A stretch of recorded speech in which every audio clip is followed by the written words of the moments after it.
Mesdemoiselles, Messieurs, chers amis, citoyens et citoyennes, bonsoir et bienvenue à Pétrarque de Montpellier pour la première manifestation de la nouvelle année civile 2025. Il m'est agréable, au nom de la présidente de l'Institut universitaire Maïmonide de l'Ouest au Monaco, le professeur de la Sorbonne, professeur émérite à la Sorbonne, Myriel Deslevel, de Charles Eddy, président délégué de l'ensemble du conseil d'administration. Nous vous souhaitons une belle et fructueuse année 2025. Alors hier, jour pour jour, c'était les 25 ans de l'Institut. Pour ceux qui étaient présents, vous vous en souvenez, je pense qu'Hugues Rubio, qui a longtemps été photographe en chef de la ville de Montpellier pendant plusieurs décennies, a gardé un impérissable souvenir, effectivement, lors de la conférence inaugurale, la leçon inaugurale de Georges Frege, professeur de droit et de droit romain à l'Université de droit de Montpellier, ancien député maire, Montpellier, ville de la tolérance. L'Institut a été créé en présence de, effectivement, René Samuel Syrah, ancien grand rabbin de France et président fondateur de l'Institut, de Guy Zemmour, ancien vice-président de ce même Institut, et de votre directeur préféré, de votre représentant ce soir. Il m'est agréable d'excuser Madame Carole Delga, présidente de la région Occitanie-Pyrénées-Méditerranée. Sébastien Coq, qui est adjoint au maire de la ville de Montpellier et président de la métropole de la Fosse, devrait nous rejoindre et nous lui donnons le micro pour effectivement dire quelques mots au nom de Michael. Je salue la présence de personnalités des mondes associatifs, universitaires. Je ne peux pas tous vous citer, mais ceux que je vois, comme Brigitte Claparel, Michel Bensoussan, Roger Torgeman, Charles Eddy et bien d'autres, je les remercie de leur présence et je les salue chaleureusement. L'Institut a donc 25 ans depuis hier, 25 ans de passion, 25 ans de rencontres culturelles et scientifiques, 25 ans d'enrichissement humaniste, d'enrichissement intellectuel.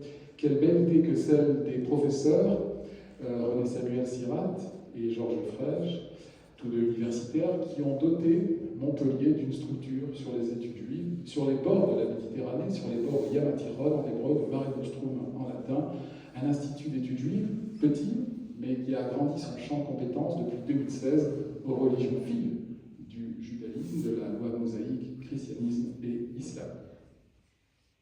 Un institut qui a reçu en 25 ans parmi les plus grands les prix Nobel, Elie Wiesel et Claude Cohen-Delucci, des intellectuels, des universitaires de renom, Bernard-Henri Lévy, Boris Cyrulnik, André Glucksmann, Pascal Bruckner, Frédéric Ancel, des savants du judaïsme, Gérard Nant, Mireille Deslevel, Elie Barnavi, Moshe Hidel, Paul Fenton, mais également Annette Vivorca, Pierre Birnbaum, des savants du monde arabo-musulman, des savants de l'islam, Mohamed Ali Abir-Moazim, Mohamed Harkoun, Ahmed Charlan, Colette Sirad, des institutionnels du christianisme, puisque vous n'êtes pas sans savoir que l'un des piliers de l'Institut universitaire, c'est le dialogue interreligieux, les cardinaux Jean-Marie Lustiger en 2006 et André Lattrois en 2012.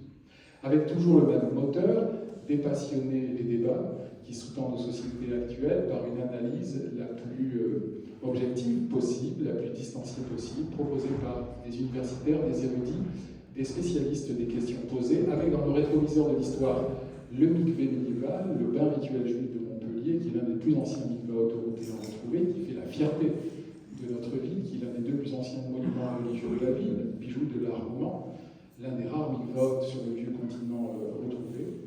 C'est l'un des deux trésors patrimoniaux avec le Marzor de la cité, un trésor patrimonial lapidaire, le mikvé, trésor patrimonial livresque, le Marzor, le recueil liturgique pour les grandes fêtes de Tishri, le mois ô combien important du calendrier lunaire hébraïque. Concilier la foi et la raison, hier, aujourd'hui et demain, les raisons du cœur et de l'intelligence, comme disait souvent le grand rabbin professeur Sirach, Athènes et Jérusalem, Athènes ou Jérusalem, nous répondons Athènes et Jérusalem. Alors, pour ces 25 ans, il fallait marquer le coup.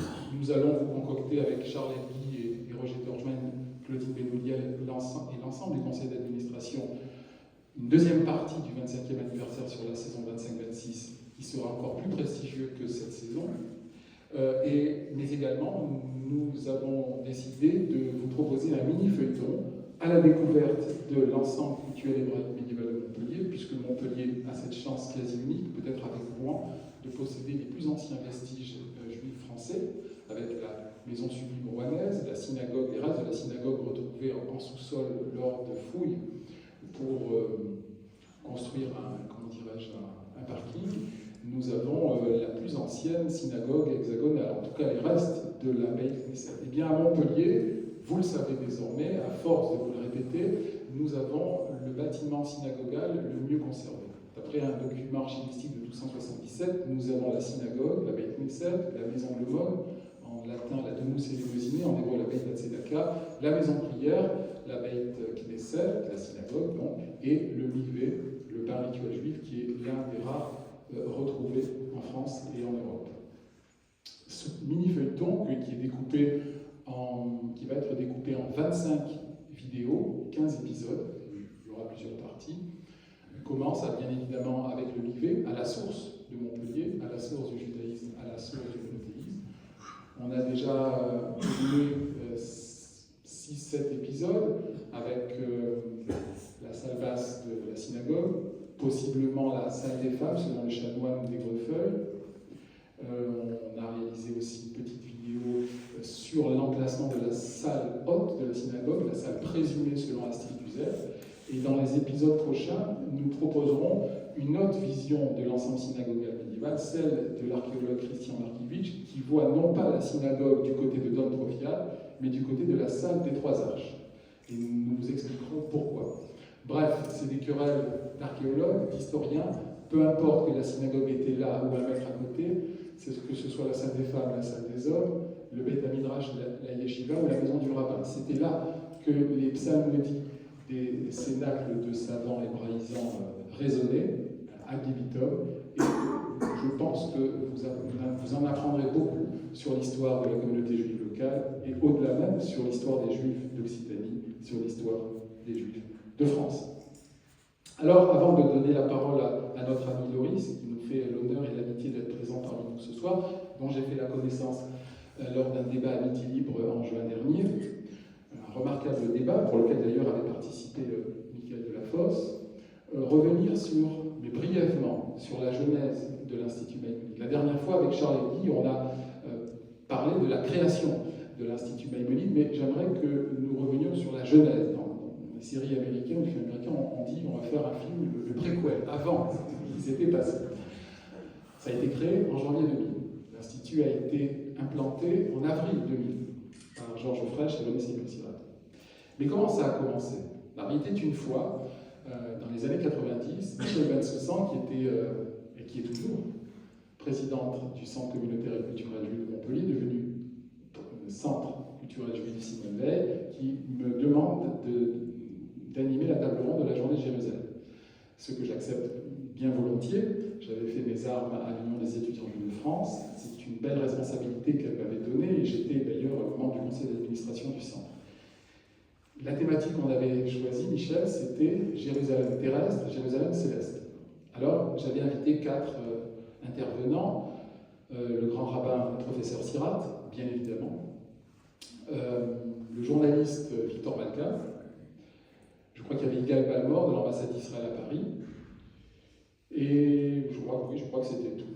Le professeur Sirat intervient, et à un moment il dit, quand on sait l'histoire des Juifs à Montpellier, glorieuse, les savants, les médecins, les talmudistes, les kabbalistes, bref, c'est pas normal qu'il n'y ait pas un institut d'études juives à Montpellier. Il venait de créer l'Institut Rachid de Troyes, on est en 99, 7 ans avant, il venait de créer l'Institut Rachid de Troyes pour rendre hommage à cette grande figure du judaïsme champenois de Tzarfat, la France du Nord, une fierté française, une fierté juive, une fierté hexagonale.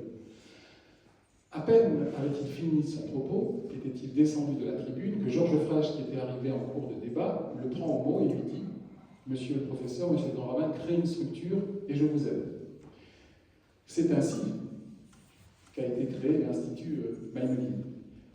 Alors, c'est pas grâce à Michel, indirectement, c'est pas grâce à moi, indirectement, mais si Michel ne m'avait pas donné la responsabilité de la table ronde de la journée de Jérusalem, Si je n'avais pas invité le grand rabbin Sirat, peut-être que l'Institut n'aurait pas vu le jour, ou en tout cas pas une année plus tard, peut-être, parce qu'il y avait des gens sur place qui voulaient un institut d'études juives.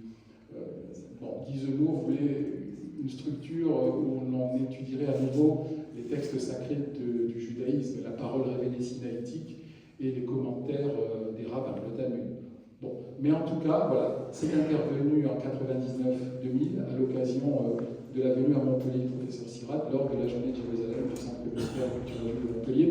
C'est une occasion pour rendre hommage à Michel Bensoussan, qui est l'âme du Centre communautaire depuis 40 ans et pour laquelle j'ai beaucoup d'estime et d'affection, et le monde juif montpelliérain lui doit énormément. C'est dit. Alors, ce soir, c'est Maurice Chavanel qui la reçoit.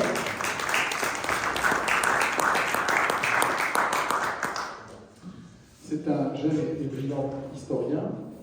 Il est docteur en histoire pour une thèse soutenue en 2013 intitulée « Repenser le pouvoir après la terreur, justice, répression et réparation dans la France thermidorienne 1794-1797 » sous la direction de Patrice Guénifé, directeur d'études à l'EHESS, l'École des hautes études sociales, thèse récompensée, s'il vous plaît, du prix de thèse de l'Assemblée nationale en 2013. Il est effectivement lauréat du prix de thèse de l'Assemblée nationale 2013, prix d'histoire 2019 de la Fondation Stéphane Bern de l'Institut de France pour 95, La terreur en procès, prix Méditerranée du premier roman 2020, et il est l'auteur de nombreux ouvrages de qualité, Waterloo, acteur, historien, écrivain, paru à Paris chez Gallimard, collection Folio classique en 2015, avec en introduction de l'ouvrage, éditeur et auteur de l'introduction de l'ouvrage, excusez-moi, avec une préface de son directeur de thèse, Patrice Guénifé, 95, La terreur en procès, aux éditions CNRS en 2017, avec une préface encore de Patrice Guénifé, qui a été réédité en poche et publié CNRS édition 2020. Le directoire Forger la République, 1795-1799, CNRS édition 2020. Entre l'éternité, l'océan et la nuit, la correspondance de Napoléon, chez Robert Laffont, collection de bouquins en 2020. Danton et Robespierre, le choc de la Révolution, passé composé 2021, avec une préface d'Emmanuel de Laurestiel. Le 14 juillet de Mirabeau, La revanche du prisonnier, Talendier, octobre 2023, et La tentation du désespoir, comment la démagogie menace la démocratie, paru chez Plon en février 2024. Alors vous l'aurez compris, c'est le spécialiste de la Révolution française. Nous sommes heureux, effectivement, de l'accueillir. Il va intervenir sur la Révolution française et les droits de l'homme. Et pour nous, représentants du mosaïsme, c'est un tournant important dans l'histoire de Juifs de France. Vous savez qu'il y a une absence depuis le XIVe siècle qui voit l'expulsion des Juifs du Royaume de France, première fois en 1306 par Philippe le Bel, une dernière fois en 1394 par Charles VI, et en théorie, à part ceux qui professent en cachette un judaïsme, les crypto-juifs, les marades en Espagne, il n'y a plus de représentants de la loi mosaïque jusqu'à la Révolution française. La déclaration des droits de l'homme et du citoyen, tout le monde est émancipé, les Juifs vont profiter. Premier pays en Europe, deuxième dans le monde. Donc, quand j'ai fait sa connaissance à Midi Libre lors d'un débat, je me suis dit, il nous le faut, il faut les palmer à la table de chasse, il faut qu'il intervienne à l'Institut Maïmonide, il est brillant, il est jeune, vous allez vous en rendre compte, et je lui cède tout de suite la parole, non sans avoir remercié les médias qui ont annoncé l'événement, Midi Libre, la Gazette de Montpellier, RCJ à Paris et Radio Aviva.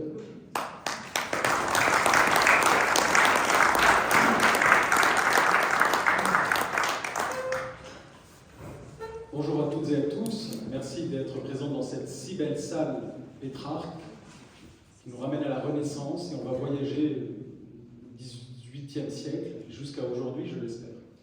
Merci cher Michael pour cette invitation, cette présentation trop élogieuse et puis aussi bien sûr mes sincères vœux de bon anniversaire pour l'Institut.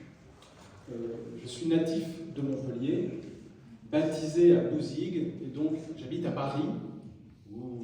Et je suis ravi de me retrouver ce soir parmi vous pendant 1 heure, mais vous me couperez si je déborde, si cela est nécessaire, dans le fond, sur ce sujet, sur lequel on a beaucoup écrit, et qui, aujourd'hui encore, a un écho dans notre démocratie, à savoir la Révolution française et les droits de l'homme. Article 1. Les hommes naissent et demeurent libres et égaux en droit. Qui ne connaît pas cette formule presque magique, juridique, composée par des jurisconsultes, des députés, validée par le roi, ratifiée par Louis XVI, dans des circonstances délicates, et qui constitue cette première phrase du premier article de la Déclaration des droits de l'homme, 12 syllabes. J'ai compté. Je suis pas bon en maths, j'ai réussi. Je me suis dit, tiens, ça va donner un alexandrin avec la deuxième phrase de l'article 1 de la Déclaration des droits de l'homme. Les distinctions sociales ne peuvent être fondées que sur l'utilité commune. 14 syllabes. On est passé pas loin de l'alexandrin. Si j'avais été député, j'aurais fait en sorte qu'on puisse commencer la Déclaration des droits de l'homme par un alexandrin. Cependant, 12, 14, ça reste absolument majeur. Ce premier article, qui opère une révolution juridique, politique, constitutionnelle presque. Pourquoi séparer la Déclaration des droits de l'homme de la Révolution, comme le titre le propose presque? C'est la Révolution des droits de l'homme qui compte en cette fin de siècle. Et déjà, dans ce premier article, on retrouve les trois notions absolument majeures qui composent la modernité politique française à partir de ce jour. Liberté, égalité, utilité. L'utilité commune. C'est-à-dire que déjà dans la première phrase, nous allons voir cette idée directrice. Les droits de l'homme ont une reconnaissance, une définition, liberté et égalité des hommes, à la naissance, en espérant qu'il le demeure, en tout cas on le déclare. Et puis, bien sûr, l'imitation de cette liberté et de cette égalité naturelle, politique, sur la base de l'utilité commune.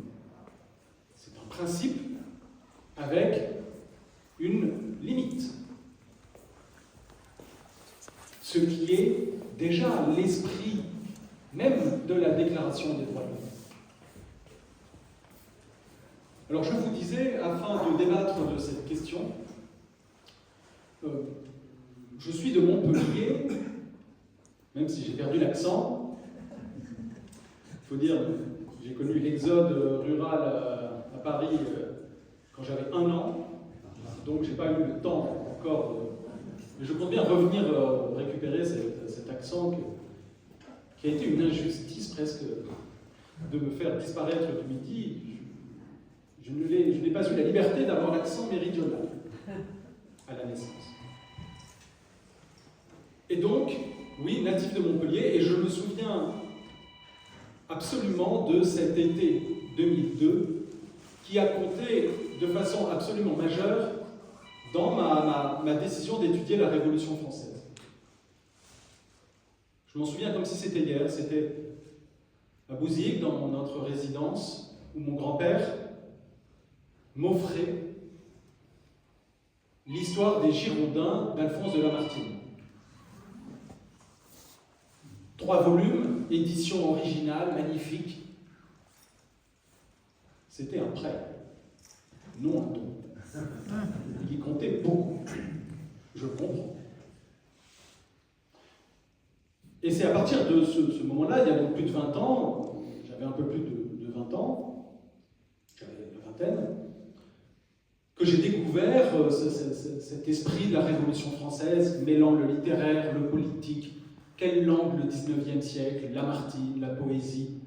Il y a une poésie dans la rédaction de la Déclaration des droits de l'homme.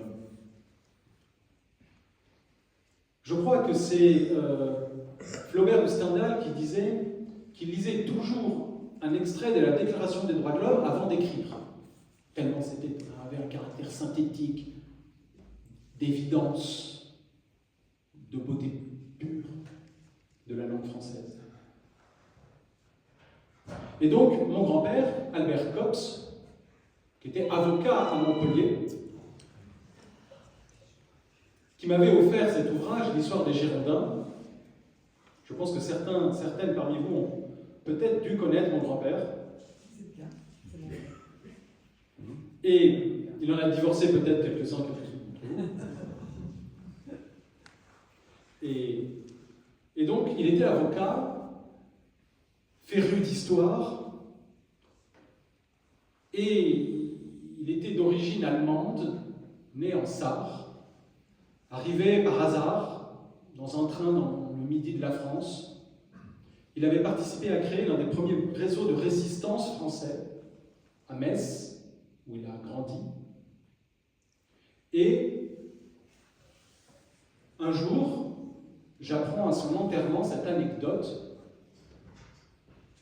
Son cercueil était porté par ses confrères avocats, tradition magnifique, tous vêtus de noir, la robe d'avocat.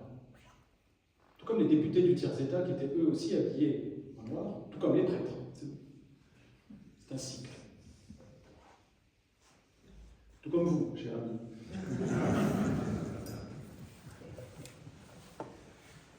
Et à l'issue donc de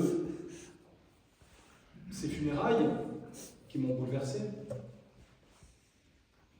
un collègue avocat de mon grand-père vient me voir, il a été bâtonnier, et me dit « Je me souviendrai toujours de votre grand-père. » Un jour, un avocat ayant plaidé sous le régime nazi, ayant été avocat sous Hitler, était venu faire une conférence à Montpellier. Il avait du mal à parler tellement il était ému. Et mon grand-père s'était approché de lui, m'a-t-on raconté, avait fendu la foule des robes, avait pris par la main l'avocat qui était très âgé et lui avait posé la question en allemand « Pouviez-vous plaider ?» C'était la seule question. Et déjà, je sentais à quel point les droits de l'homme, il y avait des avocats avant la Révolution, il y en avait pendant la Révolution. Mais le droit à un avocat était reconnu avec le droit à la sûreté, les droits à un procès équitable, les droits de la défense sont reconnus dans la Déclaration des droits de l'homme et du citoyen de 1789. Pouviez-vous plaider ?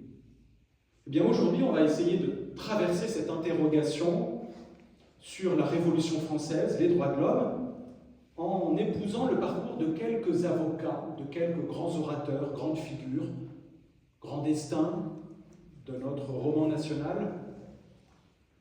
De 1789 à 1799, disons, Napoléon n'aimait pas trop les avocats. Il considérait que c'était souvent il cherchait querelle, manœuvres dilatoires, trop procédurier, trop de lenteur.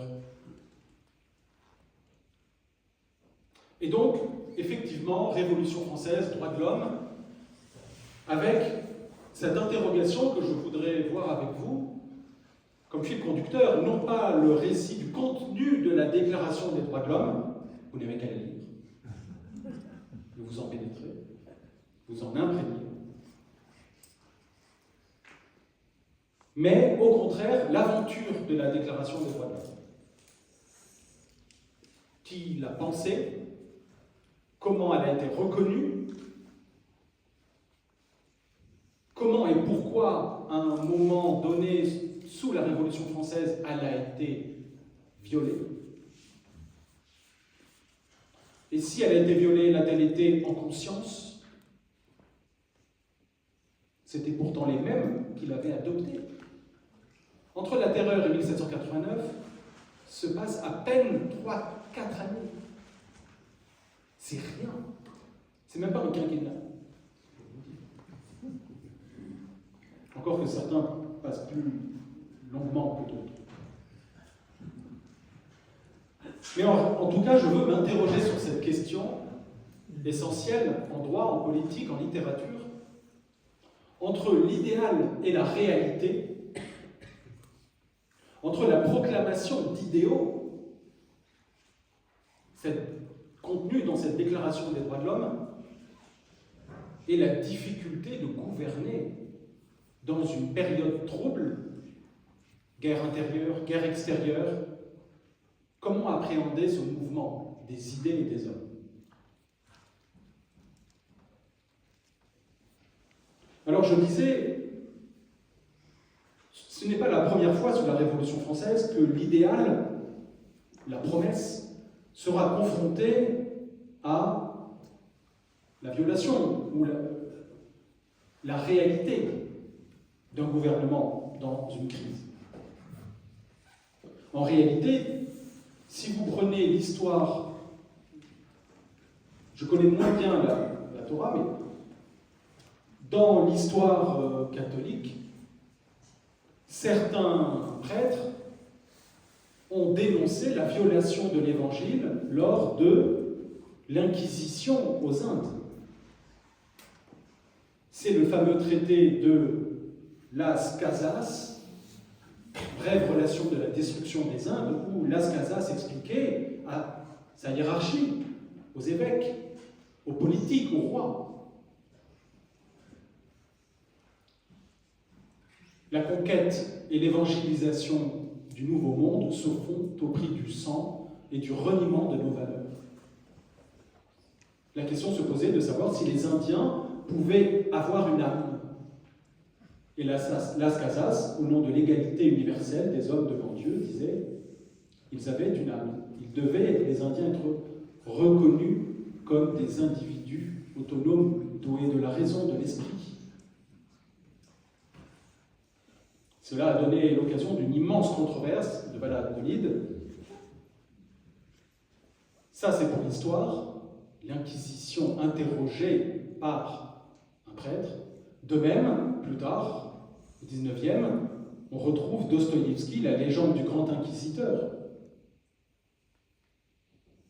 Jésus, s'il revenait en Espagne au moment de la terrible Inquisition, qu'aurait-il pensé de l'Église? C'est une interrogation permanente, perpétuelle, où il est très difficile d'avoir un point de vue autocritique sur sa propre aventure intellectuelle et politique. Et pourtant, on va voir que les révolutionnaires, après l'enchantement de la Révolution française, des débuts, des commencements, la magie des commencements, disait François Furet, 1789, l'an 1 de la liberté,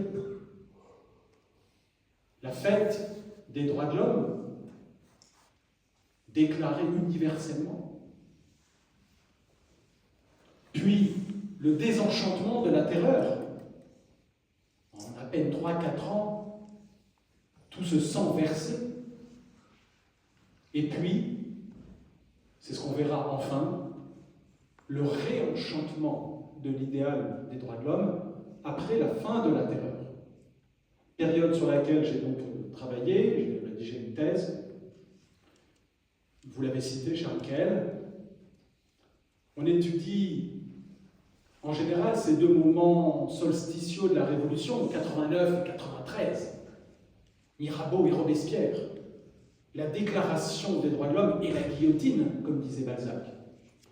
Les deux choses connues dans le monde entier sur la Révolution, de Tokyo à Kyoto.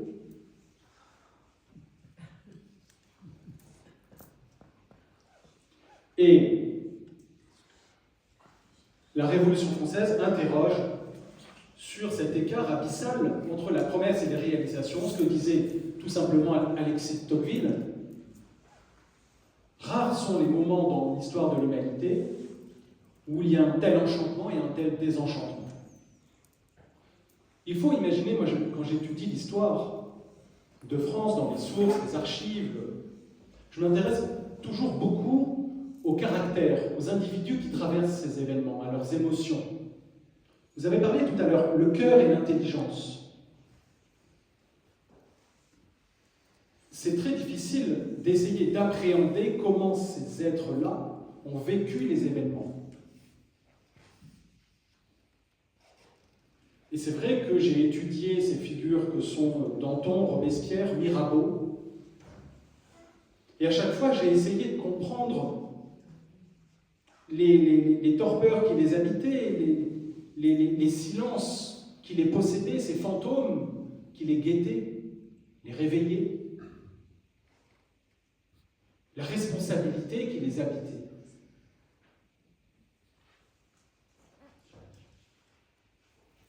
Et le paradoxe est là. La terreur et la négation des droits de l'homme, ne serait-ce que par le terme employé. On verra ce que cela signifie. Mais, n'oublions pas que ceux qu'on appelait déjà les terroristes, les robespierristes, les membres des comités de salut public, ont violé les droits de l'homme au nom de la défense des droits de l'homme. Ils prennent sur eux la charge de violer de manière outrancière les idéaux juridiques qu'ils venaient à peine de faire proclamer. Robespierre et Barrère, deux membres du comité de sûreté générale et de salut public, étaient membres du tiers-État élus aux États généraux en 1789, présents dans la salle lors du serment du jeu de paume, présents, votant pour la Déclaration des droits de l'homme. Et ce sont les mêmes, quelques années plus tard, qui votent le tribunal révolutionnaire, la loi des suspects.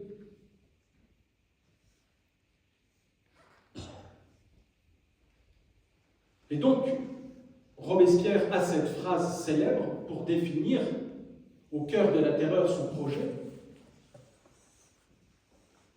Pas de liberté pour les ennemis de la liberté. Phrase énigmatique. La Révolution française conservera son mystère jusqu'au bout, tellement c'est une question historique, sociologique, économique, politique, religieuse, mais aussi philosophique. C'est d'abord une grande question.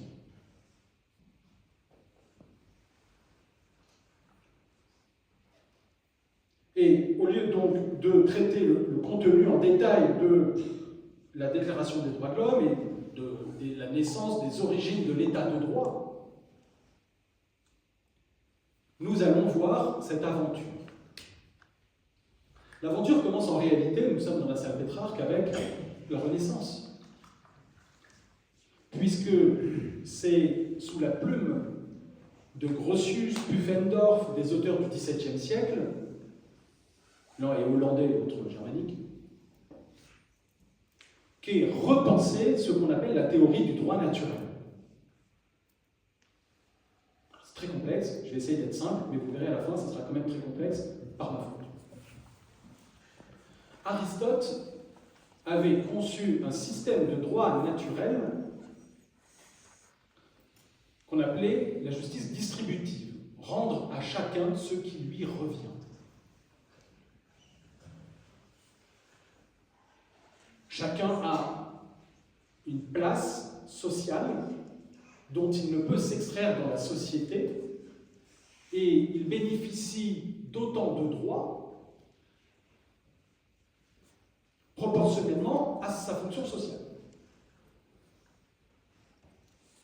Il s'agissait, selon Aristote, d'organiser l'harmonie dans le corps sociétal, social, étatique, dans les lois, l'harmonie extérieure de la nature, l'harmonie des astres, l'harmonie de la nature, les saisons, l'équilibre, devait se retrouver dans le politique. Ce qui a donné, à l'époque médiévale, et cela a perduré jusqu'à l'aube de la Révolution française, la division de la France en ordres.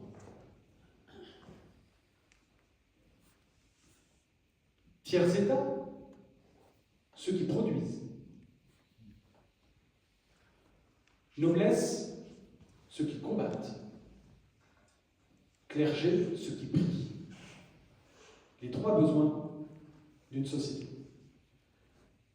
Chacun a un ordre, chacun a autant de droits, qualifiés privilèges, privata lex des lois particulières, chacun a son privilège, selon sa fonction sociale. Eh bien, ce système est absolument détruit intellectuellement par les penseurs de la Renaissance, Grotius, Pufendorf, d'autres, qui expliquent que tout cela ne vaut rien, puisque l'individu est la fin de tout ordre social. Ce n'est plus la nature extérieure, l'harmonie extérieure qui compte, c'est la nature intérieure à l'homme, sa raison, sa capacité critique, son libre arbitre, sa capacité à s'améliorer, à participer au progrès. Tout est là. Dans l'ordre naturel aristotélicien, le monde est figé, harmonieux mais figé. Dans le monde du droit naturel moderne, accouché de l'humanisme de la Renaissance, le monde est en perpétuelle évolution au gré de la pensée et de l'action des hommes. C'est déjà une révolution copernicienne de la pensée politique. Cette pensée éclabousse par son intelligence, son caractère déjà révolutionnaire.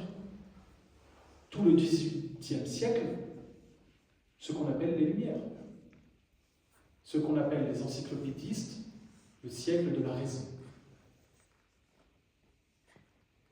Et bien sûr, plusieurs porte-paroles, porte-étendards de ce combat intellectuel, philosophique,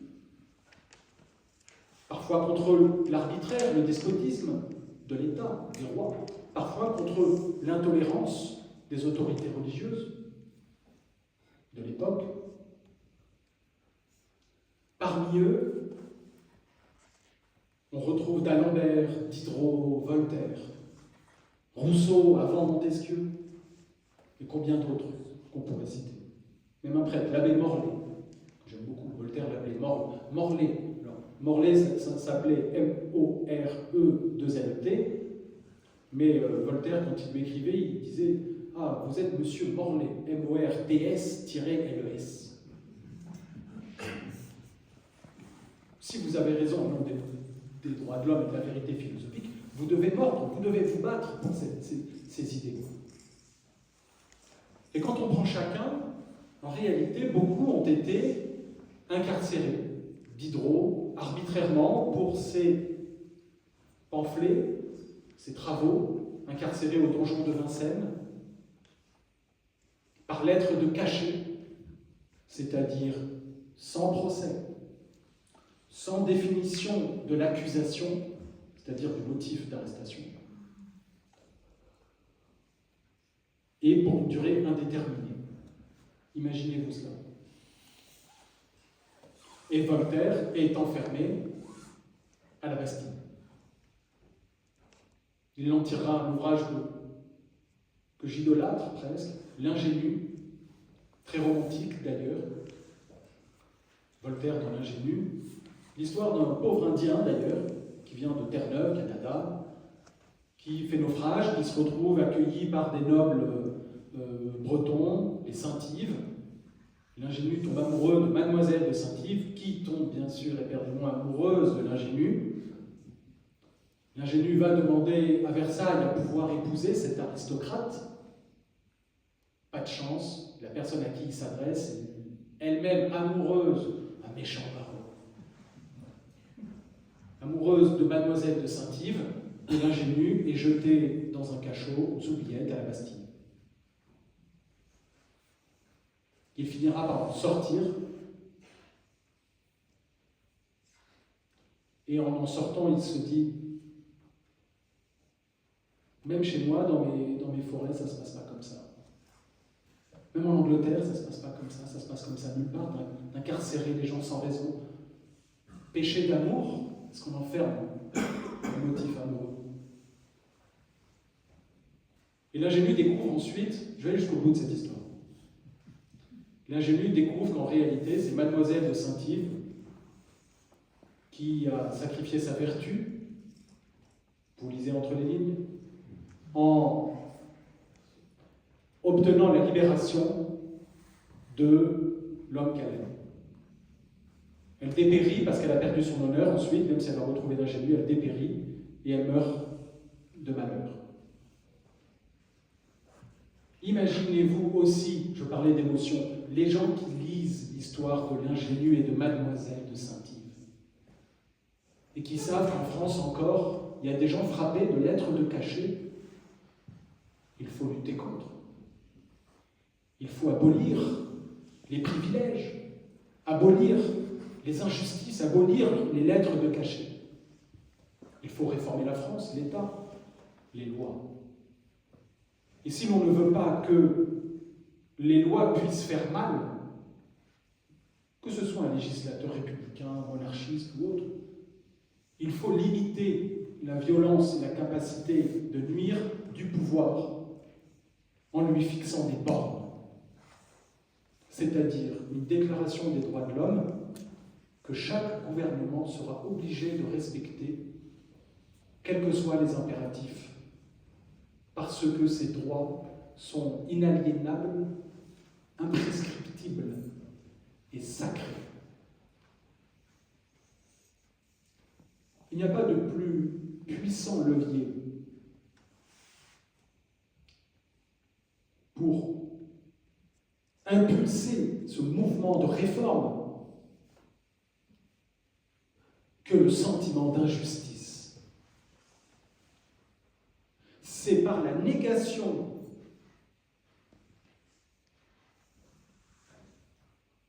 de ce qui n'est pas l'injustice que l'on défend la justice. C'est par la réfutation de l'arbitraire que l'on définit un nouvel ordre.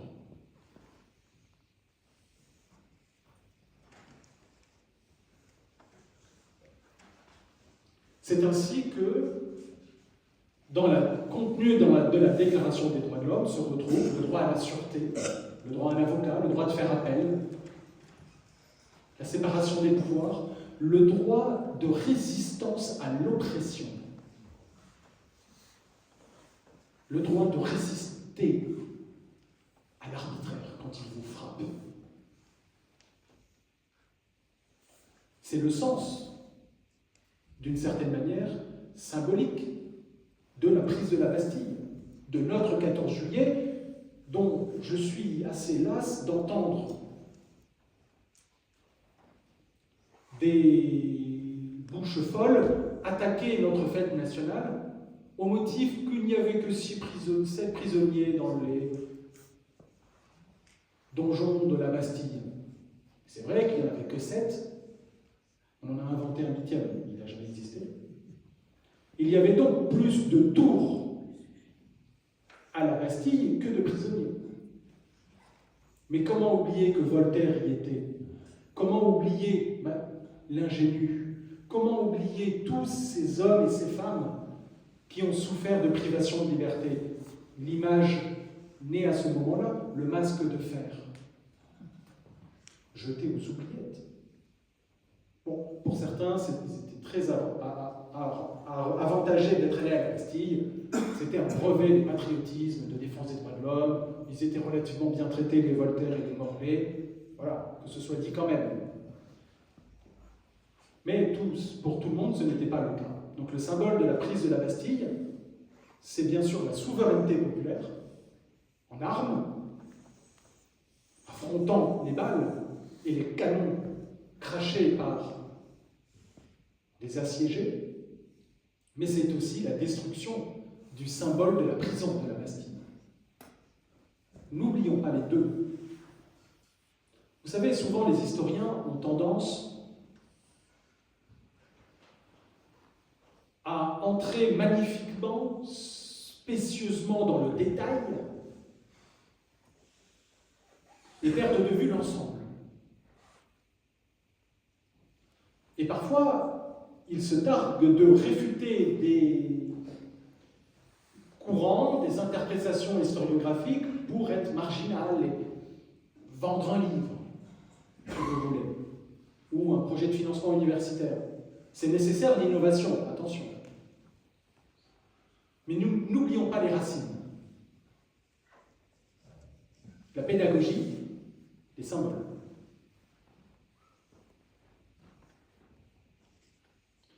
Alors effectivement, le premier à proposer un projet de déclaration des droits de l'homme en France à la Tribune, on est avant la prise de la Bastille, on est en début juillet 1789, c'est le héros de l'Amérique, l'ami de Washington, Lafayette, le premier. Quelle puissance symbolique. En Angleterre, il y a déjà une reconnaissance de certains droits naturels. L'habeas corpus date de 1215. Le fait de pouvoir incarcérer arbitrairement un individu sans qu'il passe devant un juge. C'est basique, mais pour eux, c'était depuis 1215. Nous, il a fallu 1789. 500 ans de retard.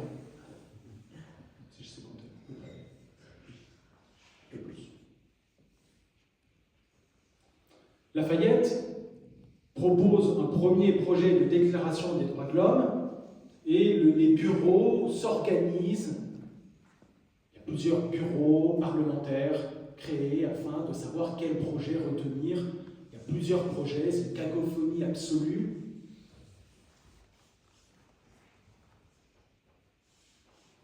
Ce sera au législateur de voter, c'est-à-dire le nouveau porte-parole de la souveraineté nationale et populaire. Ce n'est plus le roi, c'est l'Assemblée. Le transfert de souveraineté et de sacralité, c'est déjà opéré. Et parmi ces projets, on ne sait pas lequel retenir, et il y en a un qui est un individu qui est choisi pour compiler ces projets et faire une proposition au nom d'un comité créé, c'est Honoré Gabriel Richetti, le comte de Mirabeau. Mirabeau, à 40 ans, en 1789, homme d'expérience, il a été envoyé dans un grand nombre de prisons d'État médiévales de France. Envoyé par lettre de cachet au fort de Joux, sur l'île de Ré, au château d'If, où l'on retrouve Edmond Dantès, dans le Comte de Monte Cristo, et aussi au donjon de Vincennes. Sa cellule existe toujours, allez la visiter. S'il vous plaît. Mirabeau a donc souffert dans sa chair la privation de liberté. Il a un supplément d'âme et de légitimité personnelle, populaire, charismatique, philosophique, pour parler au nom de la nation à ce moment-là. C'est au château d'If qu'il a rédigé un essai contre le despotisme. C'est au donjon de Vincennes qu'il a écrit un essai contre les prisons d'État et les lettres de cachet. Et le 17 août 1789, il monte à la tribune de l'Assemblée pour déclamer le premier projet officiel, si vous voulez, pour adopter la Déclaration des droits de l'homme et du citoyen. Et il dit des choses absolument exceptionnelles, peu connues. Dans le commentaire qui introduit et conclut le contenu de la charte, il dit, premièrement, la Déclaration des droits de l'homme doit être rédigée en termes simples, de sorte que même jusqu'au fin fond de la plus lointaine, obscure chaumière, la langue française soit du bon sens pour celui qui ou entend la Déclaration des droits de l'homme. Une exigence de clarté, de simplicité, de pédagogie. Ce n'est pas fait pour les grands jurisconsultes de Blois ou de Montpellier. C'est fait pour le peuple. Les libertés individuelles sont faites littérairement pour tous les individus. Deuxième exigence fondée par Mirabeau, qui définit en quelque sorte l'esprit de la déclaration à ce moment-là. L'exigence de limiter les droits. L'ordre public, l'utilité commune, la volonté du législateur doivent fixer des limites aux droits parce que ce n'est pas de la philo. On n'est pas en terminale. On fixe un cadre juridique aux citoyens.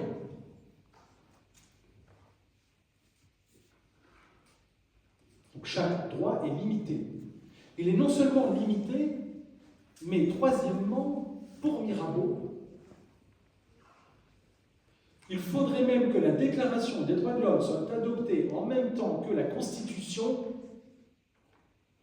afin de prouver que ce n'est pas de la philosophie du droit naturel, du juste naturalisme, ce n'est pas un bouquin.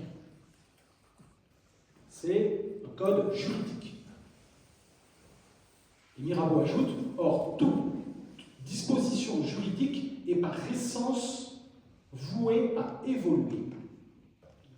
Parce que les peuples, les sociétés évoluent avec leur temps, avec leurs époques.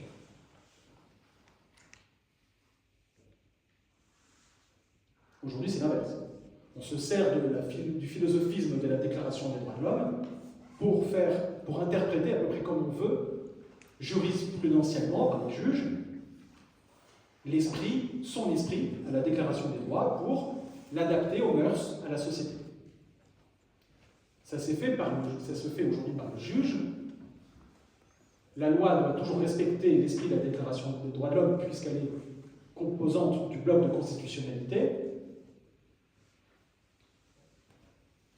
Et Mirabeau dit une quatrième chose, peut-être le plus important. Il dit « Ne faites pas de cette Déclaration des droits de l'homme une déclaration de guerre aux tyrans. N'allez pas chercher à imposer par les armes votre vérité juridique à l'étranger.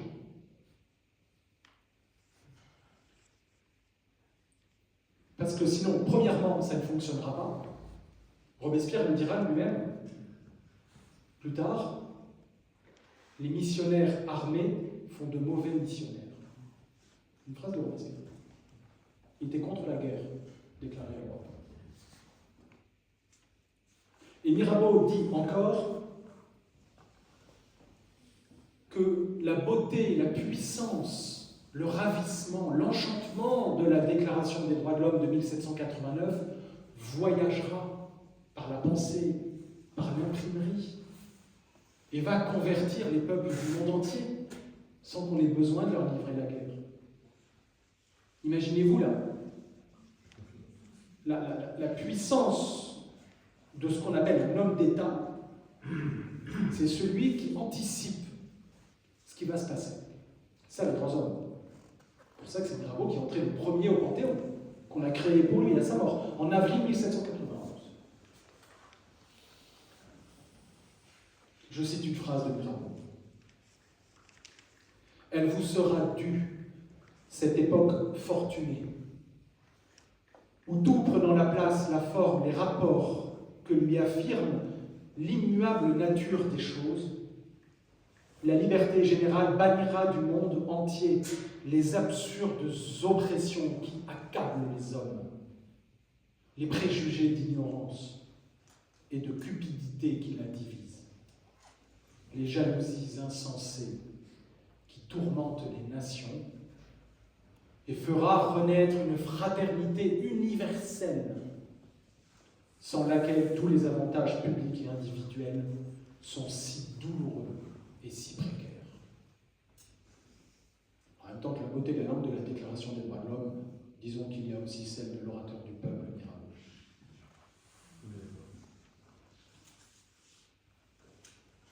Cependant, Mirabeau n'est pas forcément écouté à ce moment-là. C'est le projet de Sieyès qui est adopté, très philosophique, très pur, très beau, très abstrait. Bâtir le monde ab abstracto. Tel est le vœu, mais telle est l'identité aussi des révolutionnaires de la Révolution française, qui postulent l'universalisme des principes, la vérité quasi religieuse des dispositions pourtant juridiques. On est entre le droit et la philosophie. On est dans Hegel, l'idée de la liberté dans l'histoire, et on est en même temps au comité de législation de l'Assemblée, où débattent des hommes de loi. Premier métier parmi les membres de l'Assemblée constituante en 89, homme de loi. Deuxième, homme de lettres.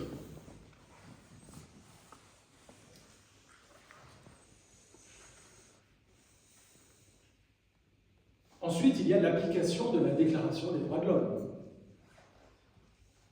Entre l'idéal, l'idéal et la réalité, le réel, il peut y avoir un gouffre selon les circonstances et les contextes politiques. Les révolutionnaires ont décrété imprescriptibles des principes qu'ils allaient eux-mêmes violer au nom du principe de nécessité politique. La nécessité fait loi. Adage de Machiavel, depuis toujours. Mais perte de sens, perte de repère. On a perdu le port en violant la Déclaration des droits de l'homme et du citoyen qui, sous la terreur, je le rappelle, au sein du club des Jacobins, il y a une séance où elle est prise et enfermée dans un coffre pour signifier que c'est un temps de guerre et que c'est au nom de l'idéal de la Déclaration des droits qu'on va faire la guerre aux ennemis de l'intérieur tout comme aux ennemis de l'extérieur. Alors dans ce cas-là, c'est que ce n'était pas si imprescriptible ni si sacré que cela.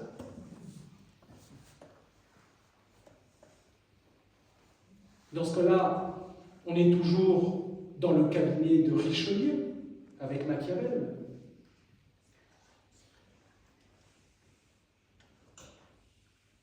C'est cela aussi la terreur. C'est le fait d'assumer pleinement, entièrement la violation des droits de l'homme pour faire triompher la première république grandiose depuis les Romains.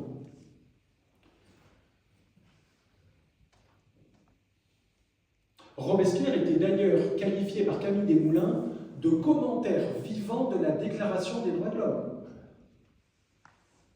Il était pour le suffrage universel parmi les premiers. Il a même proposé l'abolition de la peine de mort.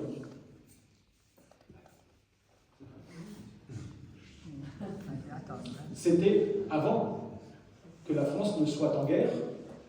Et comprenez bien, quand je dis cela, je ne légitime pas la terreur ni la violence, ni je dis seulement qu'il est dans l'état naturel des choses qu'à circonstances exceptionnelles, il y ait des mesures exceptionnelles. Ce qu'on appelle la nécessité de loi d'exception. Mais entre l'adoption de lois d'exception qui annihilent les libertés individuelles pendant un court moment, de façon limitée, géographiquement, temporellement, et de l'autre côté, ce qu'ont fait les révolutionnaires à partir de 1793, à savoir adopter un gouvernement d'exception, doté de pouvoirs illimités, jusqu'à la paix, c'est autre chose. La Déclaration des droits de l'homme elle-même fixe des principes ayant des limites. On peut faire des lois d'exception avec la Déclaration des droits de l'homme. On peut suspendre temporairement, de manière limitée, au nom de l'ordre public, les garanties fondamentales. Mais il y a toujours un moment où les individus traversant l'époque se disent « Jusqu'ici, oui, maintenant, non ». C'est la définition de la révolte par Albert Camus dans L'Homme révolté. Jusqu'ici, oui, maintenant, non. Jusqu'ici, oui, c'était nécessaire d'adopter des lois d'exception pour lutter contre les ennemis de la République. Mais maintenant, non. On va trop loin parce qu'on entre dans un gouvernement tyrannique. La révolution est comme Saturne, elle dévore ses propres enfants. Elle dévore les Girondins qui sont traînés à l'échafaud en chantant la Marseillaise.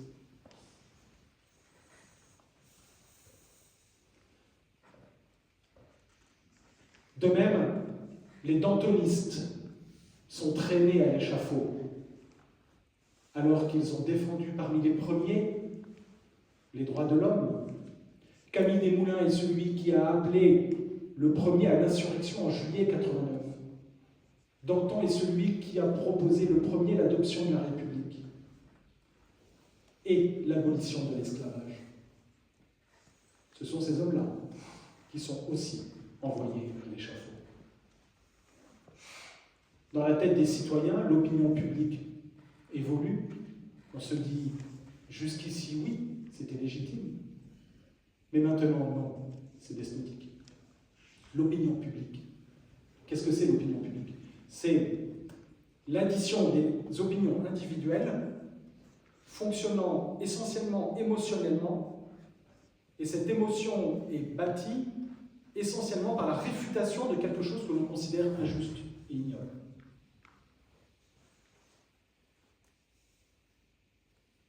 Camille Desmoulins, dans Le Vieux Cordelier, écrivait la chose suivante, puisque c'est ce journal qui va le faire envoyer à l'échafaud.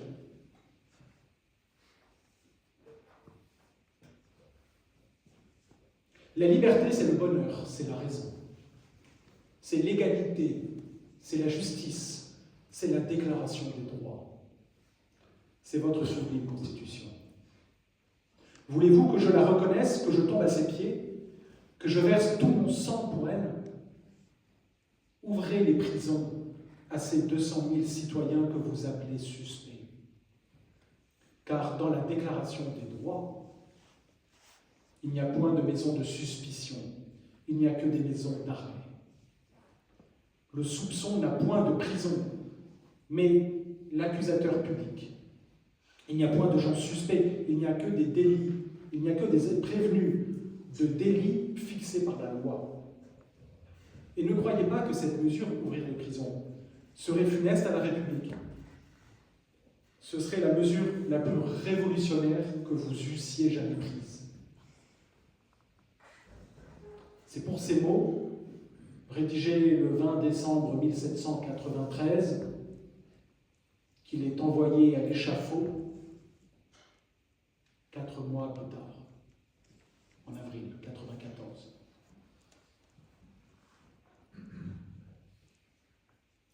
Et Desmoulins était avocat, comme Robespierre. Desmoulins avait rédigé au cours de son procès, qui a duré 3 jours, et où à la fin il a été mis hors des débats.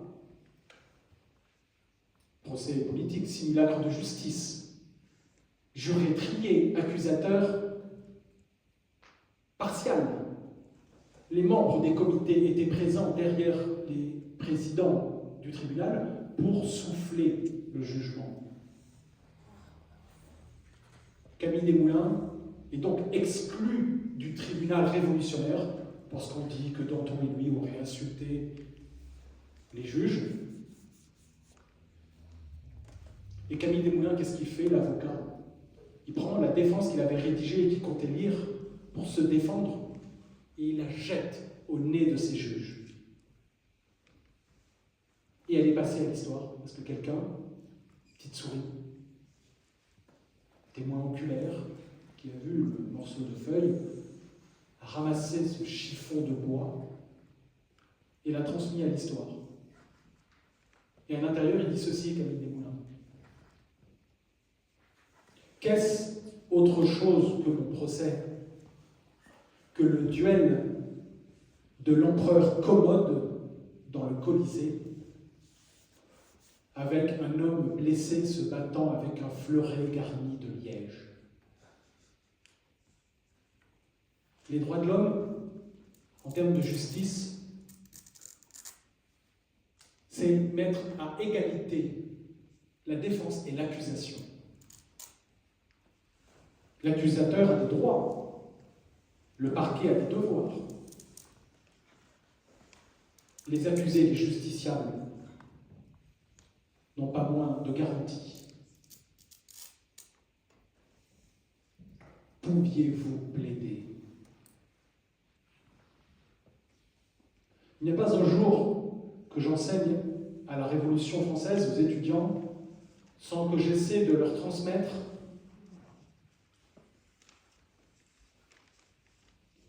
à quel point cette période recèle de tragique et d'essentiel.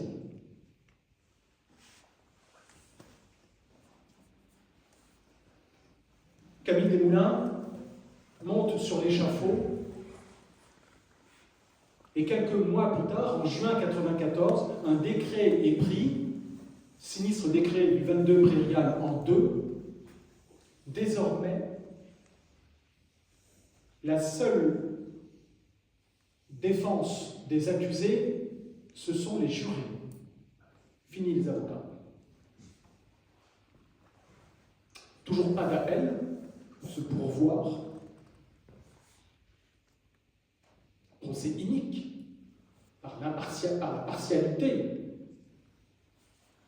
des juges, de même que la preuve écrite suffit pour ne pas entendre de témoins, à charge ou à décharge. Vous êtes dénoncé en général, moi j'ai vu des lettres de dénonciation, entre guillemets, par votre concierge. J'adore les concierges. Qui demande en plus à récupérer le poste, l'appartement, parfois, de celui qui dénonce. J'ai vu ça plusieurs fois. Vous avez été dénoncé par un citoyen, voici le texte, vous êtes reconnu coupable, vous êtes jugé en même temps que 50 personnes, 58, 60 personnes en 1 heure, et dans la foulée, vous êtes guillotiné de la Révolution. Enfin, dans ce décret du 22 Prairial en 2, la seule peine prononçable par le jury est la mort. C'est la mort ou l'acquittement. Voilà où en est arrivée la Révolution française, au nom de la défense de la liberté en Europe. Et pour résumer, d'une phrase tellement simple, pour eux, la fin justifiait les moyens. Ils n'ont pas vu, ou plutôt, ils l'ont deviné, ils l'ont su, mais ils n'ont pas vu, enfin voulu ou su faire autrement que cette politique, de réelle politique, et non seulement le déshonneur de la Révolution, mais est en même temps inefficace. Puisque, comme le dit Camille Desmoulins, vous aurez beau tuer, emprisonner, etc., 100 000, 200 000, 300 000 personnes. Ce sont autant d'ennemis que vous fabriquez par vos décrets, par vos lois et par la guillotine. Et à la fin, Robespierre écrit Camille Desmoulins dans un passage de son journal, il écrit Robespierre, Oui, tu es vertueux, oui, tu es un Caton. Le Romain pur par excellence. Il vivait seul, lui, en lisant Aristote. Mais tu ne peux pas demander à la foule, à la nation, aux autres, d'être comme toi, aussi pur, aussi incorruptible. Sinon, tu vas te retrouver tout seul, dans la nef, à prêcher dans le vent. Écoute-moi, ton vieux camarade de collège à Louis le Grand. C'est pour cela que Camille Desmoulins a été envoyé à l'échafaud, et c'est pour avoir notamment assassiné judiciairement Camille Desmoulins et Danton que Robespierre est lui-même ensuite envoyé à l'échafaud le 10 Thermidor en 2, nous sommes le 28 juillet 1794. Accusé d'être un tyran, accusé d'avoir conspiré pour la restauration des rois de France, c'était basique. Et à partir de ce jour-là, dans la foulée de l'exécution de Robespierre, c'est la plus grande purge de la Révolution. À partir de ce moment-là, il y a un basculement complètement de politique au sein de la Convention nationale. Une semaine après la mort de Robespierre, le décret du 22 prairial, l'acquittement ou la mort, etc., est abrogé. La presse redevient libre puisque l'on n'a plus peur du tribunal révolutionnaire. L'opinion publique respire, la société respire. On publie, on plaide. Et là, il y a un déferlement, c'est vrai, de vengeance à l'égard des membres, des anciens membres des comités, des terroristes entre guillemets. Beaucoup sont jugés. Fouquier-Tinville, l'accusateur, est jugé, condamné, exécuté. Carrier, le député qui commettait des massacres à l'ouest, à Nantes, est exécuté aussi. C'est leur Nuremberg, entre guillemets. Sauf que Nuremberg, c'est une puissance extérieure qui ont jugé une nation. Là, c'est une nation qui se juge elle-même. Permettez un peu ce parallèle. Je dis parallèle dans le sens où, je voudrais expliciter pour pas que ce propos soit mal pris, c'est-à-dire que le fait de respecter les droits de la défense et les garanties d'un procès équitable à l'égard de ceux auxquels on reproche d'avoir violé les droits de la défense est une pédagogie qui prouve qu'on a désormais basculé dans un autre système et que l'on respecte à nouveau les droits de l'homme. Et que les principes démocratiques, les libertés fondamentales sont respectés. Camille Desmoulins, les Girondins sont même réhabilités. Il y a une amnistie en Vendée, il y a de nombreuses mesures essentielles qui vraiment adoucissent et autolimitent la violence du politique, qui demeure violent par saccade. Mais désormais, la politique, on pourrait la résumer ainsi. Ce n'est plus la fin qui justifie les moyens, ce sont les moyens qui justifient la fin.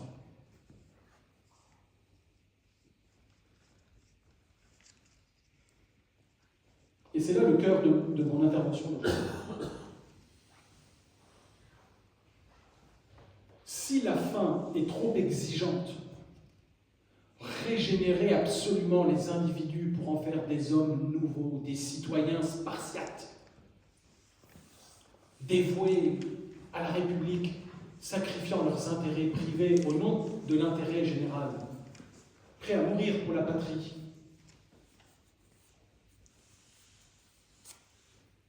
Fonder un peuple nouveau, faire table rase du passé au nom de la Déclaration des droits de l'homme.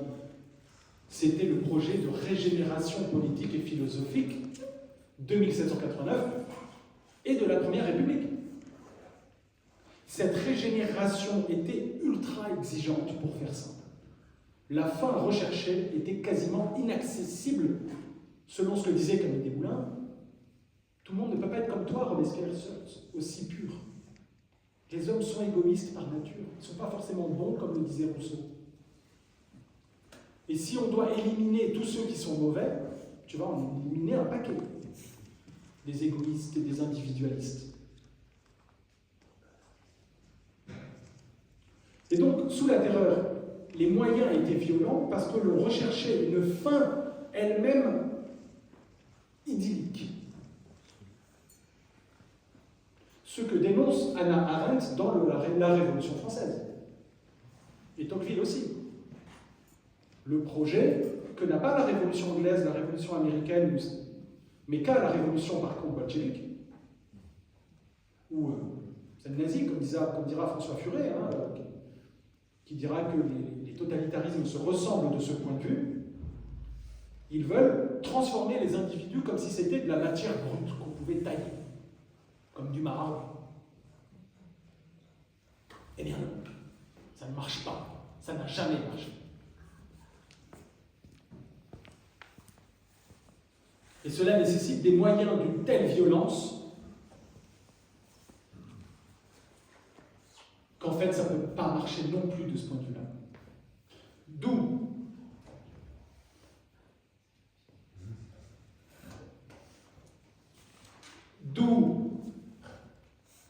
le projet des thermidoriens de faire en sorte que les moyens justifient la fin. Cela signifie que la fin ne doit pas être trop idyllique, idéale. Sinon, on va devoir être trop violent.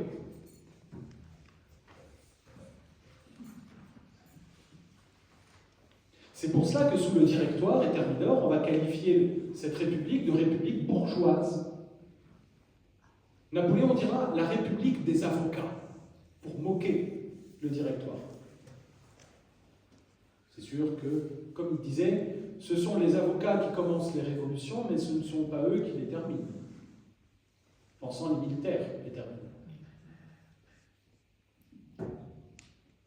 En un mot,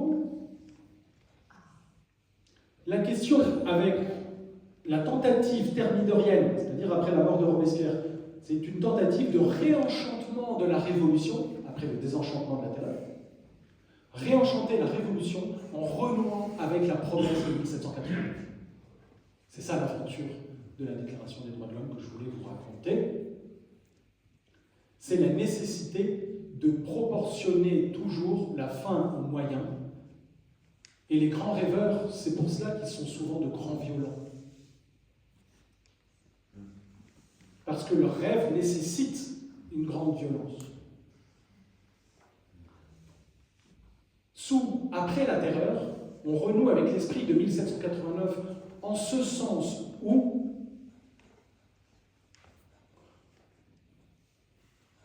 la liberté découle des formes juridiques. La liberté s'arrête où commence celle des autres. Désormais, on limite la nocivité du pouvoir politique, l'arbitraire, avec une déclaration des droits de l'homme et des devoirs en 1795. On avait promis dans la déclaration de 1793 le droit au bonheur et le droit à l'insurrection, ainsi que les premiers droits sociaux. Relevons. Dans celle de 1795, on réalise le vœu de certains constituants de 1789, à savoir accoler à la déclaration des droits une déclaration du devoir des citoyens. Tu seras bon père de famille, bon fils, bon époux.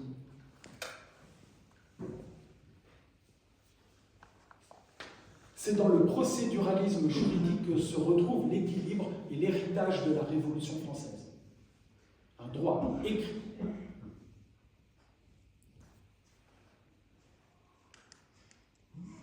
C'est en cela que la Révolution française est non seulement un événement historique, mais aussi un avènement philosophique. C'est à 1789 qu'on le doit. Et ce n'est pas pour rien que dans l'accusation française au procès de Nuremberg portée par François de Menton, est citée, rappelée, la civilisation des droits de l'homme contre la barbarie qui les nie. il fait référence à 1789 pour réfuter la pensée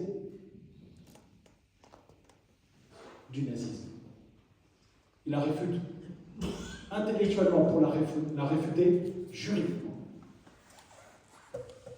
Ce n'est pas pour rien que c'est à l'issue de la Seconde Guerre mondiale que l'on adopte la Déclaration universelle des droits de l'homme, renouant ainsi avec la promesse d'universalisme de 1789. Et je me souviens il y a un an, j'avais rédigé une tribune, j'ai publié une tribune dans Le Monde avec Annie Ernaux, notamment, criminologue de littérature. Je l'avais contactée via mon éditeur chez Gallimard. Elle avait accepté de signer immédiatement parce qu'elle était professeure avant. Et j'avais demandé à ce que sur le parvis des droits de l'homme, au Trocadéro, soit gravé aussi la reconnaissance de la patrie que la France doit aux professeurs morts dans l'exercice de leurs fonctions. Parce qu'il y en a eu récemment. Et je ne peux que me féliciter qu'ici à Montpellier, une dame, désormais, porte le nom d'un professeur. Exactement.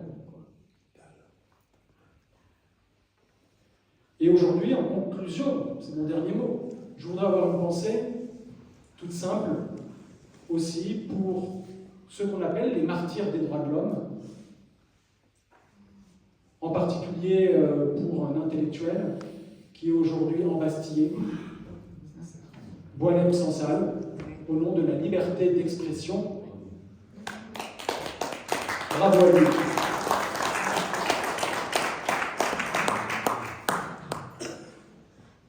Je dis martyr, il est emprisonné, il n'est pas décédé.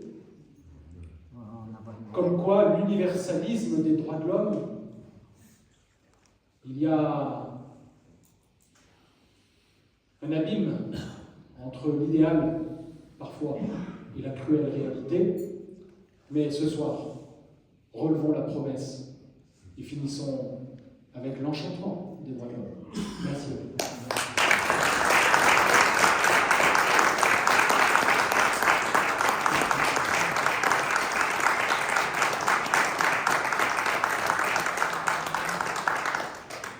Merci et bravo, cher Doris, pour cette belle communication. Merci d'avoir terminé avec une pensée, avec un hommage à Boualem Sansal, qui est effectivement dans les geôles du régime algérien, que nous avions reçu à Montpellier en 2015, l'Institut d'Albanie et la médiathèque Émile Zola. Alors, Sébastien Cotte, adjoint au maire de la ville de Montpellier, président de la métropole Michael Delafosse, nous fait l'honneur d'être présent, il nous a rejoint. Je vais lui donner le micro pour qu'il nous dise effectivement quelques mots. Merci Michael, bonsoir à tous et tous, je reconnais beaucoup de visages, d'amis, et je suis évidemment très heureux. Alors d'abord merci à Doris Chavanel pour cette communication. Alors je ne vais pas être trop long, j'aurai beaucoup de choses à dire. Je trouve que je suis professeur d'histoire par ailleurs, que moi je fais mien le mot de Clémenceau, la révolution est un bloc, et qu'on aurait des choses à se dire. La comparaison entre le procès Nuremberg et les thermidoriens a quand même chez moi créé une sorte de pincement dans le républicain que je suis. Parce que les Barrère et les Carnot étaient quand même au comité de salut public, et quand même, on peut quand même dire qu'ils sont passés entre les gouttes et qu'ils ont... voilà. Donc, je pense qu'il y aurait des choses à dire, mais c'est propre de l'histoire que d'être... voilà, il faut en discuter. On en parlera. Ce qui m'intéresse, et ce que je voulais dire ce soir, c'est pour ça que évidemment que je représente le maire président, c'est que nous fêtons les 25 ans de l'Institut universitaire et que nous devons à deux professeurs de Montpellier, en tout cas l'un d'eux qui était le député maire de Montpellier, Georges Frêche, et le professeur Sirac, l'ancien grand rabbin, d'avoir, il y a 25 ans, eu cette idée extraordinaire de fonder cet institut, au départ les études juives, et puis qui, progressivement, s'est élargi au dialogue et à l'échange avec les autres religions issues monothéistes, issues du judaïsme. Dans un poste récent, cher Michael, tu as rappelé l'immensité du travail accompli, l'immense qualité des gens qui ont été ici accueillis. Et je pense que ces 25 ans avec une conférence sur la Révolution française et les droits de l'homme, c'est un beau cadeau pour Montpellier. Montpellier vit du droit, on le sait, vit de droit. C'est évidemment très important. Merci aussi d'avoir fait référence aux combats qui sont aujourd'hui les nôtres et que nous portons au nom des valeurs de la République que vous avez rappelées, qui nous sont particulièrement chères. Et merci d'avoir rappelé que nous avons un parvis Dominique Bernard, que nous avons une école Samuel Paty, et que ce serait bien que toutes les villes de France s'engagent de la même manière autour de ces idées-là. Et moi, je voulais vraiment dire, et j'ai derrière moi 5 mots: connaissance, culture, dialogue, exigence et respect. Bon, je serais tenté de dire que dans les moments que nous traversons collectivement, eh bien, cher Michael, cher président, chers tous, eh bien, nous avons encore besoin de 25 bonnes années de travail de l'Institut, parce que dialogue et respect, eh bien, ce n'est pas toujours le cas, nous en manquons, mais ici, en tout cas, on peut les avoir constamment. Connaissance, culture et exigence dans le monde des réseaux sociaux et d'à peu près des caricatures, je pense que tous les jours, vous rappelez votre profonde nécessité à exister. Donc bravo pour ces 25 ans, longue vie pour 25 années au moins supplémentaires.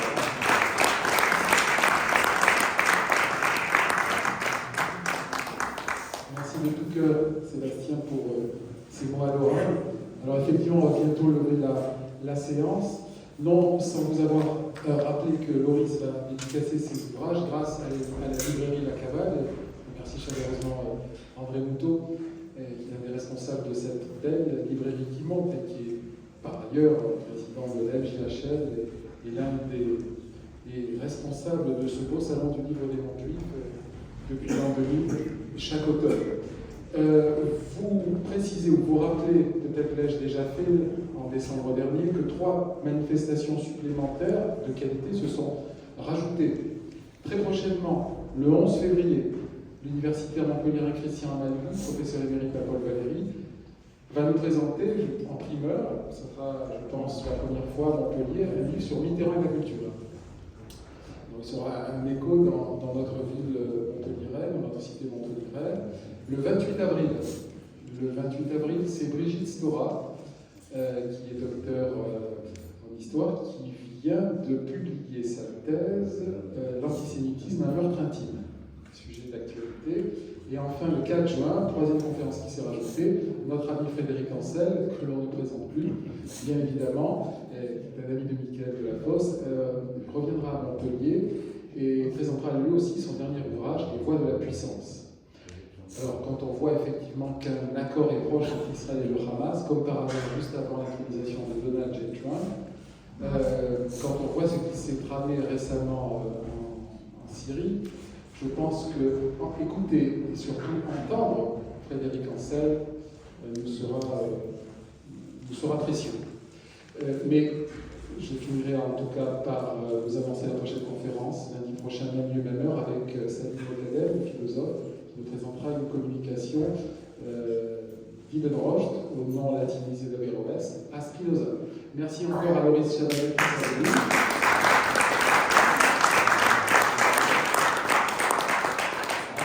Merci à Sébastien Coq, au nom de M. le maire Michael Delafosse, et donc à la semaine prochaine. Allez, merci.